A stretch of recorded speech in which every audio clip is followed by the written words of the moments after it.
Well, welcome back to Conflict of Interest. Our guest today is Sophie Black, who's the Deputy Editor of Crikey, the leading online news site, I like to call it. Peter and I both should declare we write for Crikey from time to time and we enjoy the experience. So for the NT intervention, I need some cavalry to help me because Peter's been beating me up. Your view, you've done a lot of work on the NT intervention, you've broken quite a few stories. Your view on the NT intervention overall, success or failure? Look, I don't think you could label it in those terms, absolute terms, but I would say that the Rudd government has made real progress on rolling it out. We were initially we had reservations about the intervention. Crikey had reservations, some of the journalists covering it had reservations. I think under the terms in which it was announced off the back of the Children Are Sacred report, but the fact that it was labelled a national emergency and... Well, it is a national emergency. Well, it is, but... I mean, every night, as we speak now, there will be Aboriginal children being sexually assaulted by their relatives in camps all over Australia. But that's happening in white Australia. What gets me, Peter, well, it's happening far more in Aboriginal sort of reverse racism of yours. You know, let's just attack Aboriginal people. This is where sexual abuse takes place. It's happening. It takes place in white Australia every night of the week. Not to the degree that it's happening in the Aboriginal communities. Let me go back. I mean, Aboriginal community. We're talking about community operations here. It's one thing to say you've got a family and they're sexually dysfunctional and the father's molesting the daughter. I don't approve of that, but that's one thing. What we've got is actual communities of Aboriginals who are abusing their own children sexually and abusing each other's. Now, that's a community thing. It's communal. And it's got to be wiped out. Okay, so Sophie mentioned a minute ago something that shocked me. She reckons that the Rudd government is making progress. I just read out a series of statistics before. Just a minute, I went through a series of statistics. Well, I know you don't like statistics. You said that last week. You make them up. Series of statistics in the last segment where I talked about the failures. You're making Sophie nervous. This is the first time you've ever done television, isn't it, Sophie? Let's talk about that up, Peter. It's making her nervous. Just go a bit. I'm fine, really. Sophie, look after Sophie can look after herself. Be a gentleman. Sophie can look after herself. Sophie, why do you say the Rudd government's making progress? In rolling out their health checks, 11,000 kids. Now, that's nothing to sniff at, given that the Howard government had only checked around 4,000 kids as of November. Bad joke, very bad joke. As of November, they'd only checked 4,000 children. So it's quite good progress. That's 7,000 in 6 months. It's fantastic. Progress made with school lunches, with school attendance. There are some really good stories coming out of this. Having said that, that's not to say that it isn't behind in some areas. Especially, well, you had a leaked report. You had two leaked progress reports that Crikey has run. That's true. And they show a very dismal picture. Exactly, including police presence in communities, which I think you mentioned before. Really lagging behind that. And I think one of the points here... The policing is a real problem because it's all very well saying let's put another 5 police in each of these communities.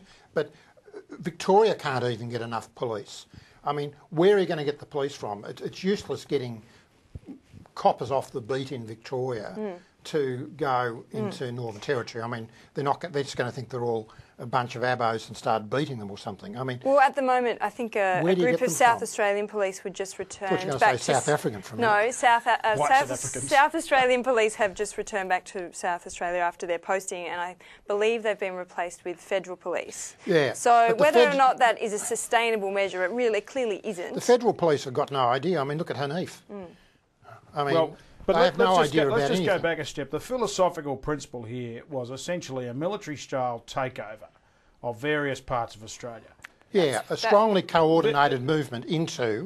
Which Mel Brough now says was created in 48 hours. And it wasn't strongly coordinated in any way. And it's a brilliant idea, and it's going to save the Aboriginal people.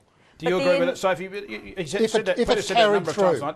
If it's carried through with the basic rights of Indigenous people intact. What some people objected to at Crikey, and many critics objected to, was the suggestion that Aboriginal people had to forgo their basic rights in order to be entitled to infrastructure and basic standards of living that every other Australian citizen is already entitled to. You oppose them. For example, a lot of them now have, the adults have the wages quarantined. That's right. So they don't get to spend the money on booze. That's right, but that's John Howard initially promised. That's taking away their rights. Income. It is, and so you'd John be opposed Howard. to that, are you? Yeah, I am, because John Howard initially proposed that for Indigenous parents, so that the money didn't go on alcohol; idea, it went to children.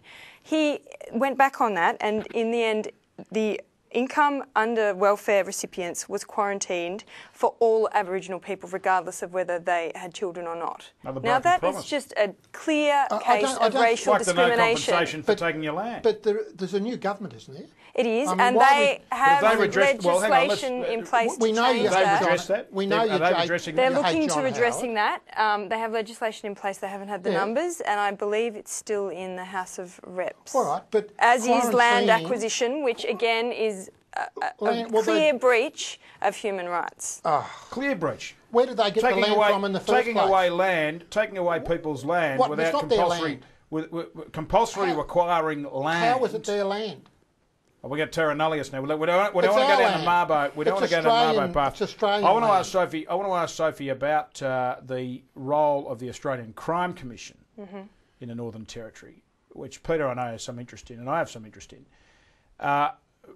Crikey reported that the Australian Crime Commission were up in the Territory. I think they've been doing, and they're heading up a task force, which I assume are compulsorily going to examine people as witnesses. Are they? Seriously? Well, that's what's been suggested. Can you fill us in? Look, they've been given special powers and extra funding to pursue this, and they reported to Parliament, I think, in the last 2 weeks or so, and they currently are reviewing 1,100 reports of sexual abuse. Yeah. Now, thus far, they also said, and going back to your mentioning of communities systematically abusing children, Malbrough initially made that claim that there were pedophile rings in certain communities in the Northern Territory. No question about it. The ACC have just come back and said there is absolutely no evidence of that. The Australian Crime Commission are absolutely incompetent.